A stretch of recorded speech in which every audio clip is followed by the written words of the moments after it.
SCP-8480, Onuxophobia, Maladaptive Autocannibalism. Onuxophobia is the intense fear of nails, which can include both finger and toenails. Those with the phobia will often bite their nails to keep them very short, out of fear of losing them or them catching on to something. I think then, based on the title of this article, you may have an idea of where this is going, and whether or not you want to continue. The article does bear a content warning related to graphic depiction of blood or mutilation, and a couple of other things that might get me demonetized for mentioning them, so I'll just leave it at that. With that glowing notice out of the way, let's take a look. We begin with an interview log between Dr. Aliana Weiss, a psychiatrist, and Emily Curtis, designated 8480-A. Security footage shows the interior of an interrogation room that has been staged to look like a therapist's office, with Dr. Weiss sitting behind a desk and Emily sitting cross-legged, looking down at the floor.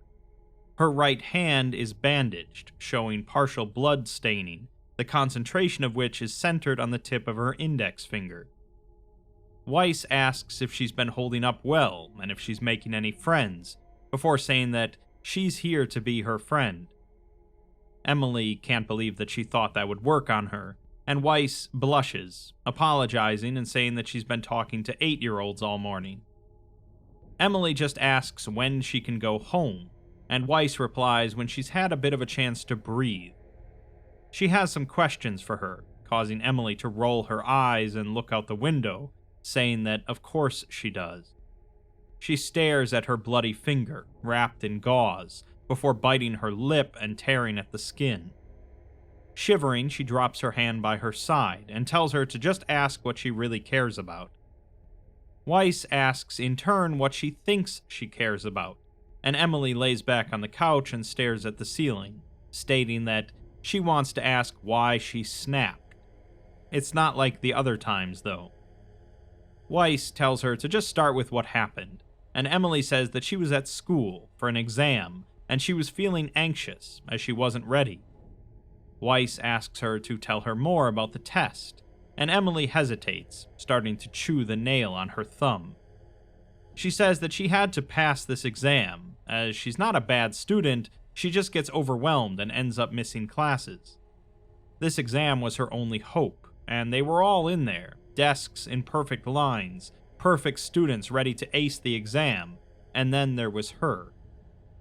She realizes she's been biting her nails and violently throws her hand down, hitting her thigh and causing her to wince. She says that her head was throbbing and she couldn't focus, although Weiss says that a small headache shouldn't have been an issue. Emily, however, says that she's been having migraines ever since she started college, and they've only gotten worse and worse.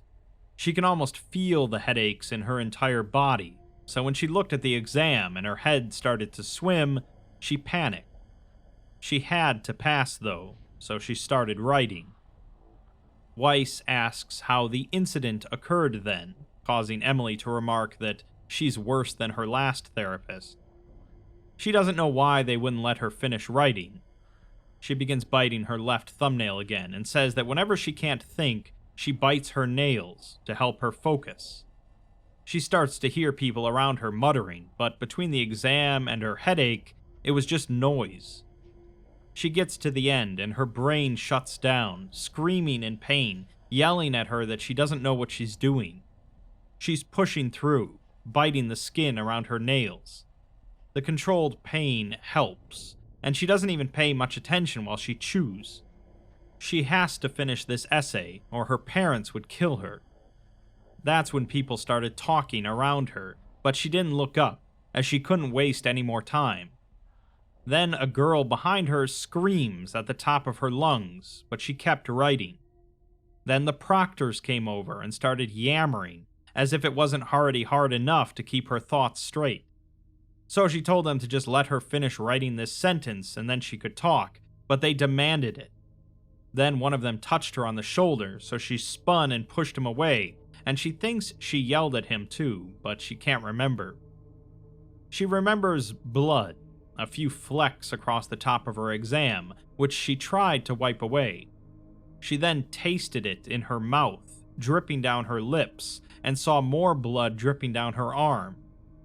Then she heard the screaming, all of them screaming for their lives.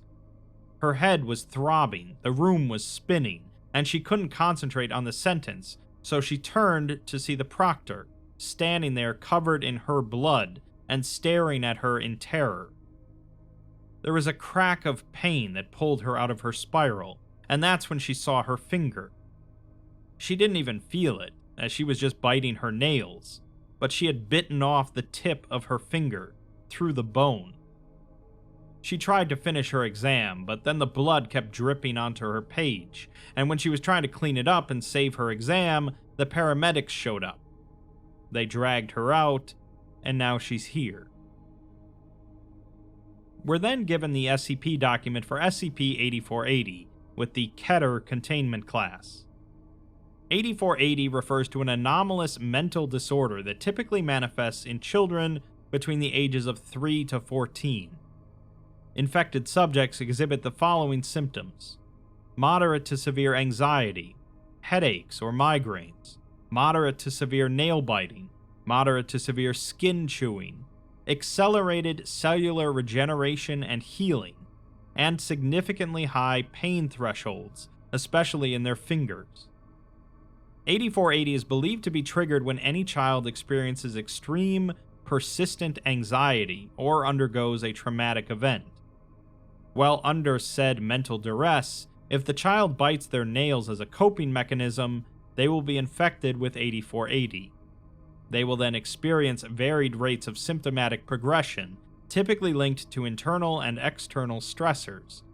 Many unidentified instances are believed to survive into adulthood asymptomatically. The majority of instances under the Foundation's care were committed under the age of 15, with there being hundreds of contained instances between all facilities.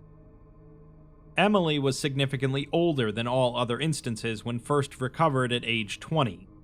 It's theorized that additional research interviews with her will have a high probability of identifying the root causes and triggers of 8480, and will help better understand how to mitigate the symptoms of the anomaly. We're given another interview between Emily and Dr. Weiss. The two sit in silence until Emily asks if she'll just say something or if she can go. Weiss tells her that they can talk about anything she wants, or they can sit in silence for the hour. Emily eventually groans and says that they can talk about this, gesturing at her bandaged hands. Weiss asks if she remembers the first time she bit her nails, and Emily says that she remembers the shame, the embarrassment, the pain, the countless adults telling her what an awful habit it was, the disgusting taste of the sprays that she ignored. Her mind won't let her forget any of that. Weiss notes that it sounds like it was present throughout her life, and asks if she can recall a time that it felt the worst. She does remember when she was around 7 or 8, in her bedroom playing by herself, when she heard a loud slam, like something had just crashed into the side of the house. She ran out of her room to see what was happening, but she doesn't remember what she saw. She remembers blood, her mom, her dad, not much else. She ran back into her room, slammed the door and locked it behind her. She saw her mom do that all the time. And then they started yelling at each other. She remembers crying, and when her dad yelled through her wall to shut up and she heard a lamp shatter, she started to hyperventilate. She starts to chew on her knuckle and says that she was alone, trying to figure out why she was feeling bad, let alone why her dad yelled at her. She shouldn't have left her room. It was her fault. Her head felt like it was filling up with oil, coating everything and just making it feel hopeless. Her stomach was in knots, and again he yelled at her. It's noted that her lip is now bloodied, but she doesn't notice, and continues biting on her knuckle. It has also begun to bleed, and bone is partially visible, although Dr. Weiss does not intervene. She heard her mother scream, trying to stop him, but he didn't listen, and she heard the heavy footsteps, the familiar sounds of her nightmares. She heard him try the door handle, shaking the frame, demanding that she unlock it. He was threatening to break it, knock it down, show her how to shut up and listen to her father, saying that she was lucky he didn't take her door away. At first, she didn't know what to do, so she started to freak out.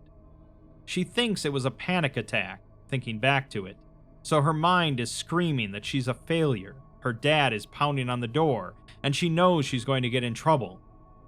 She then bit her tongue, on accident, and it helped.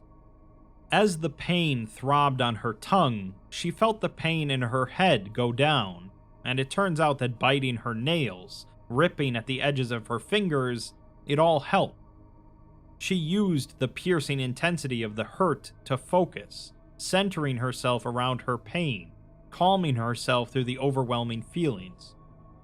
She stopped crying after that, and learned what a mistake it was to be herself. That was the first time she remembers using pain to stop her mind, her anxiety, her everything. She starts crying in silence, with tears pouring down, before pinching her bandaged finger, causing her to flinch and regain control of her breathing. Dr. Weiss asks if she's okay or if she needs to take a break, but Emily just says that she doesn't know. We're then provided a breakdown of the symptomatic progression, with movement between stages believed to be linked to experiencing additional traumatic or stressful experiences. The first stage can be contracted at any point before an individual's adolescence, with identified subjects having a median age of 9. While it's believed to be possible to be infected as early as 3 months, diagnosis is difficult due to the fact that infants lack teeth. Instead, common indicators are sucking on fingers or otherwise gumming their limbs. Regardless of age, upon infection, all infected instances begin to exhibit various symptoms within 2 to 3 days of the inciting incident. They will begin to experience low to moderate anxiety during the majority of their days, unless already at those levels. They will begin to feel the anxiety manifesting as light pains in their stomach or head, commonly diagnosed as a tummy ache or headache. They will develop numerous maladaptive coping mechanisms, ranging from picking at skin, pulling their hair, and biting their fingernails. Subjects have stated that, of these, biting their nails provides the most relief. They will also begin to believe that there is something inherently wrong with them that is unable to be fixed. It's unknown if this is a symptom or a side effect. While there are exceptions, Stage 1 instances will move into Stage 2 within approximately 6 months to 1 year from initial onset. We're given a conversation between Dr. Weiss and Mikey, aged 7, who was recovered recently from a private daycare in Southern California, displaying symptoms typical of a Stage 1 infection. Weiss asks him if he had fun in the group room earlier, as his hand is in his mouth and a slightly pink drool drips down. Mikey says that they played with Legos and he got to build a house, but then Stumpy knocked it down. Weiss tells him that that's not a very nice thing to call somebody, but Mikey insists that his name is Stumpy, as that's what all the other kids say, and they call him Stubbs, but his name is Mikey. Weiss says that the other kids only say that because they're scared, like he is. Mikey takes his hand out of his mouth, showing that he has bitten his nail far enough that his skin is bleeding underneath, and he begins to draw on the floor with his fingertip. He states that he wants his mommy, as his mommy didn't call him a scaredy cat. Weiss explains that he can't see his mother anymore, as she isn't safe. They just want to help him, and she changes subjects, asking him about what he's drawing. Mikey begins to bite his other fingers, but nods. Instances in Stage 2 of infection will continue to experience the same symptoms as Stage 1, but will also become dependent on their maladaptive coping mechanisms to regulate their emotions. Attempts to dissuade this behavior through medical, psychological, or therapeutic intervention have no impact. They will also begin to further increase their reliance on nail and skin biting as the only consistent methods of regulating their emotional states. This often leads to them bleeding as a result. They are believed to be able to remain in this stage for an indefinite period, with Emily being the oldest discovered instance, having transitioned into the third stage just prior to intake. For an infected individual to move into stage 3, they must experience a significant and prolonged period of stress, anxiety, and traumatic experiences. The exact trigger changes on an individual basis, and there is no way to predict what will trigger stage 3. We're given another conversation between Weiss and Lana, age 12, who was admitted to the Foundation 2 years ago, following a report by their middle school teacher after she began bleeding in class during Bring Your Parent to School Day. She is sitting on her bed in her containment chamber, curled into a fetal position and rocking back and forth. As Weiss enters, she is quietly whispering a prayer to God for him to fix her so she can go home to her mom and dad, and she promises she'll be good again. As Weiss introduces herself and approaches, Lana freezes and yells for her to stop and to not come any closer, as she can't stop herself. She begs her to leave her alone, and begins to clutch her head and groan. Weiss says that she knows the pain hurts, and that other people like her bite their nails, but Lana covers her mouth and begins to hyperventilate. She exclaims that she can't do that. Her dad says that biting is dirty, and that she's going to make God sad. She asks why God won't stop crying, and she asked Mrs. Sally in Sunday school, who told her that angels are always watching. Lana thinks that the angels don't like her, and they tell her that she's a bad girl. Her dad told her that when she bites her nails, she shows the world how wrong and rotten she is. She wants to stop bleeding, and wants to be a good girl, but the devil won't let her. He wants her to bleed. He tells her to be bad, and tells her that she's a monster. She then rips a deep gouge into the skin of her palm, causing blood to pour out and her bone to snap through. She begins to cry, apologizing to God, and Weiss steps away to call for a medical team. We then have another interview between Weiss and Emily, with Weiss remarking that Emily caused quite a stir in group today, starting a feeding frenzy. She knows that she's been working through her traumas, but she can't bite her fingers in front of the kids. Emily begins to argue, but Weiss cuts her off, telling her that she is the oldest one here, and all the other kids look up to her, whether she likes it or not. Emily argues that she's not suddenly the magic miracle cure that everybody else needed, and if she can just save her, then she can look like a big hero who saved a girl from biting her nails. They're going to have to force her to stop, as she needs the relief. She then grabs her head in pain, with blood freely flowing out of her mouth. She bites on her right thumb, as a crunch can be heard on the recording. She sighs and apologizes, and Weiss asks if she knows what a maladaptive coping mechanism is. When anybody feels bad or stressed, we all want that feeling to stop, and whatever you do that helps relieve that pressure is a coping mechanism. Biting is what they call a maladaptive coping mechanism. She was put into a very hard situation, underwent extreme trauma, and without a model of how to cope, she developed her own methods, which are temporary. Emily says that she just doesn't get it, as it's everywhere.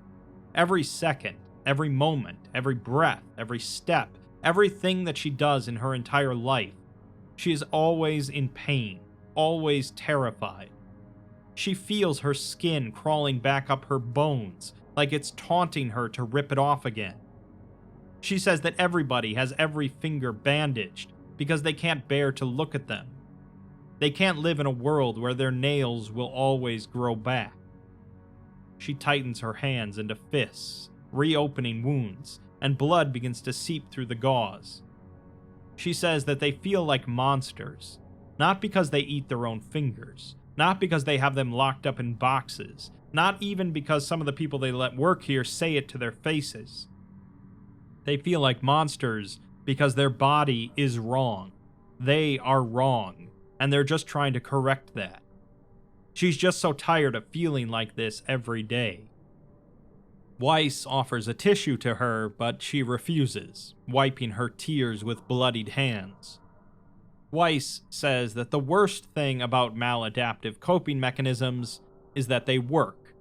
They do give relief, and that's valid, but she's clearly very emotional just talking about this. She asks if she really wants to spend the rest of her life like this, but Emily asks if she even has a choice.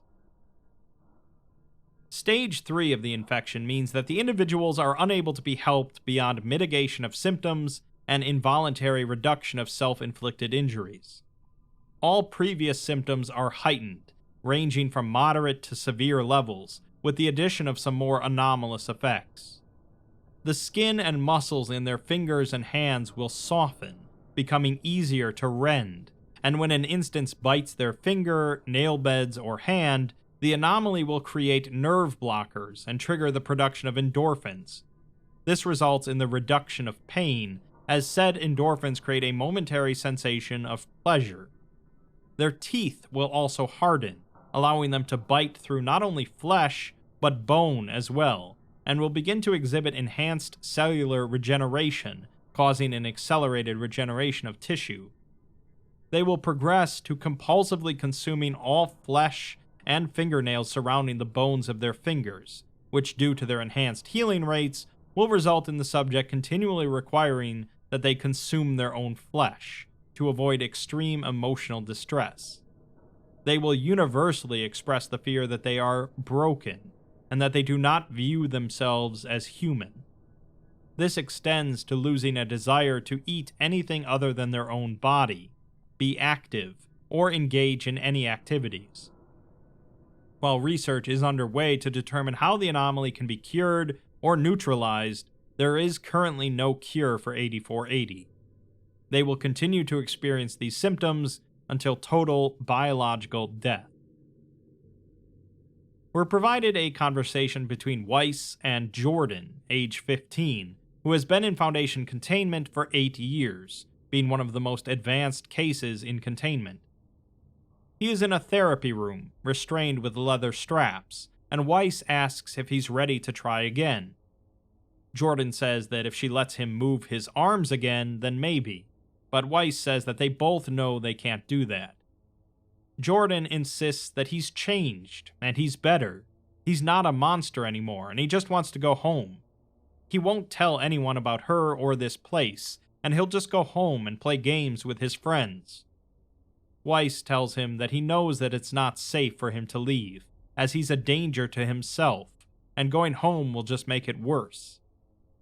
Jordan replies that they're hurting him, and does she really think that him sitting here telling her all about how his mom and dad made him feel unloved, and that's why he hates himself, will make him better?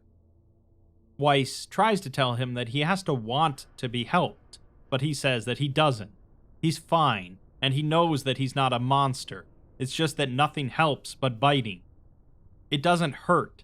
He just begs her to let him bite, and he promises to stop after one finger. He just needs to feel it rip, to stop it from coming back. Weiss says that she wants to talk about why biting helps him feel better, as she felt like they were really getting somewhere last session. Jordan laughs and says that he doesn't remember anything, as he was in so much pain, and he just said stuff so that she would let him go back to his room where he can help himself with what actually works for him. Weiss tells him that she's not going to help him hurt himself, as she wants him to get better, but he replies that they both know that it's too late. We're then provided an incident log that took place about a week after Emily's last therapeutic session. In the lead up to this, she had declined further treatment and refused to leave her room, rejecting all food, and was seen chewing her nails at a significantly reduced rate. She is seen standing in her room, staring at herself in a mirror. Her clothes are dirty, stained with blood, and her hair hangs in a messy nest behind her. The lights are all off, and she's silent, panting, rhythmically chewing her knuckle with the bone visible. The bone scratches against her teeth, a constant grinding noise present throughout the video. Her eyes are also bloodshot, and she states that she feels like an idiot, as talking to yourself is what crazy people do. She tears a chunk of her nail off and spits it out, saying that Weiss said it could be good to talk to herself, maybe having a bit of growth or acceptance. She snorts and asks when has talking ever fixed anything, and when was the last time something other than biting worked. She then says that she can't change this, and doesn't want to, as she bites on her palm and rips the skin up her thumb.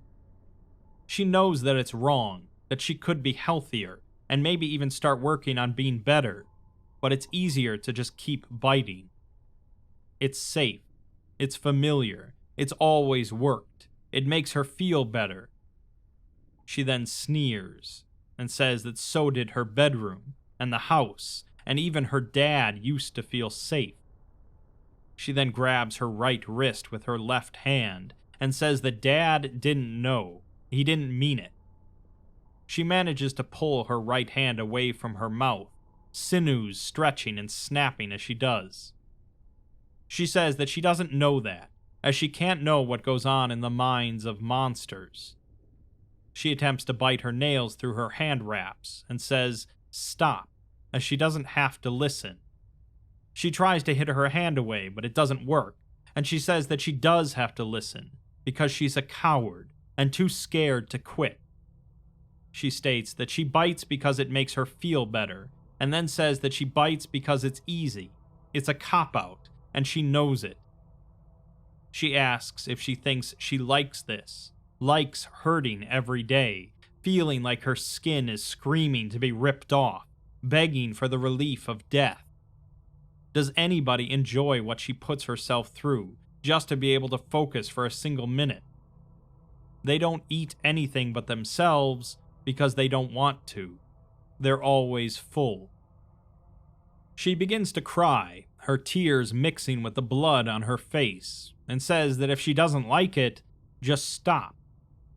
She continues chewing on her knuckle and says that she can't stop, but then she slows down and ceases her chewing, dropping her hand to her side. She says that nothing she does will stop it, as she stares at her dark red bandages on her hand. She asks how she can be sure, before staring at the mirror in silence for the next minute. She says that maybe she can't know, and she smiles and says exactly. Her smile fades, and she says that it doesn't change the fact that she's a monster. She raises her hand and begins to chew on the frayed edges of the gauze, stating that they are not a monster, they are not broken. She asks if she's joking, as she is a monster, and has known this since she was young. They're both a monster, and they can't keep denying it. She asks if she's not tired of being a monster, and maybe they're not. Maybe it's just somebody else's hateful words, other people's insults, a voice in their head that was forced on them, driven in when they hurt them. She grabs at her chest and bunches her gown in a fist, stating that she feels it in her soul that she's a monster. She then shakes her head and asks what if that is a lie? Would she really deny them a chance to grow, to heal, to start moving on? Can she really deny the fact that they are human, not a monster? She begins to say that she's not denying anything, but then she sneers and says that she denies it every time she takes a bite, every time she swallows an ounce of flesh. Each nail, each bone shard, each bite that frees them is denial.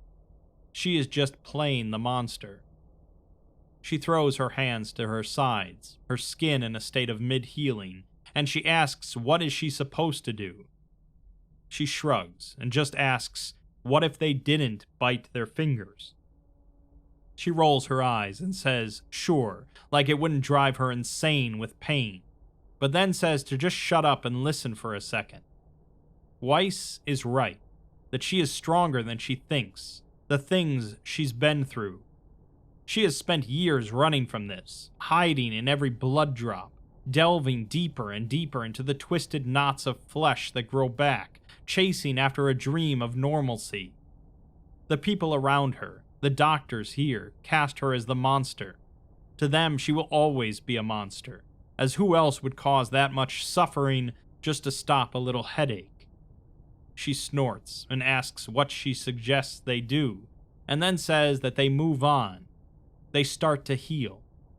It's not like they're fixed, but if they own this, if they make it part of them, slowly but surely, they can start getting better. It's not going to change overnight, but this isn't working. They're more than just blood, flesh, bone, pain. They are Emily. It has always been a part of them. The monster inside, the victim, the thing that they have feared for years. They have always been afraid of them, but they survive in spite of them. They try. There is no one way to be normal. Normal is a myth. There is no monster. There never was. She looks down and sees the pool of blood she's standing in, shivering. She says that they will always see a monster, and then says, let them.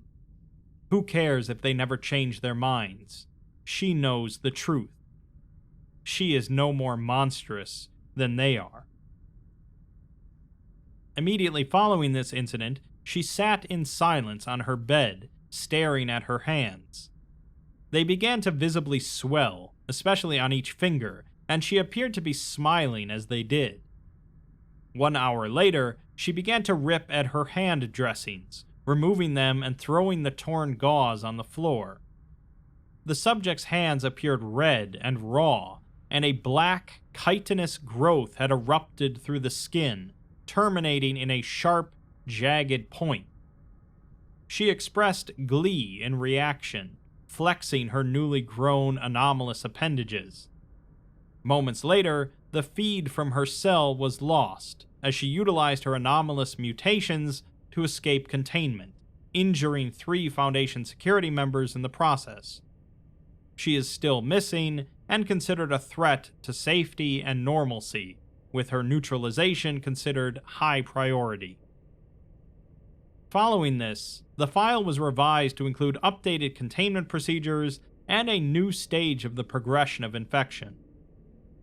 An instance is believed to enter Stage 4 following a period of extended self-reflection, involving the acceptance of the instance's past traumas that caused the initial onset. This only occurs when the subject ceases constant consumption of their fingernails and surrounding tissues. In Stage 4, the subject will exhibit the following symptoms. They will cease to feel any pain, although it's unknown if this is physiological or psychological. They will experience decreased anxiety levels, reduced to minor or negligible. It's unknown whether this is anomalous or not. While they do not experience compulsive nail or skin biting, they still exhibit alternative maladaptive coping mechanisms, alongside other signs of psychological distress. They will develop black chitinous growths in place of their fingernails, each one capable of shearing through metal, stone, and organic material, alongside increased strength, endurance, and a heightened metabolism. They will also display significantly heightened hostility towards Foundation staff, and refuse containment. Due to the difficulty in containing instances that reach Stage 4 and the potential threat they pose to normalcy, containment procedures have been revised. The updated containment procedures state that all infected individuals are to be isolated and contained under the guise of prolonged psychiatric care. Bandages, gauze, splints, and casts are only to be issued to instances on request. Any potential infected individual is to be placed in a simulated traumatic experience after identification, unbeknownst to them or their guardians. If symptoms progress following the traumatic incident, the instance is taken into Foundation custody. Under no circumstances are any Foundation staff to provide counseling, support, or mental health treatment for infected individuals. They are no longer prevented from maladaptive autocannibalism, as their self-inflicted consumption appears to prevent progression to Stage 4.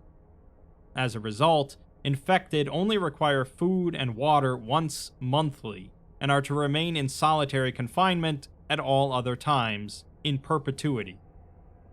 SCP-8480-A, Emily, is to be neutralized on site, with her remains returned to Site-80-P for further research. I think this one will resonate with different people for different reasons, touching on psychiatric care, trauma, and coping mechanisms, while also just being really gross. The Foundation does not come off too stellar here, proving that not only could they not really help these people at all, they've now decided to just stuff them aside and let them consume themselves endlessly as long as they don't bother anyone else. I think there's a fair amount of subtext here that I'm not really qualified to comment on, so I'll just leave that to your own thoughts. It feels, in some way, like a really horrific way of introducing X-Men to the SCP universe, with mutations triggered by traumatic events. But I think in this case, I'd rather not get any powers.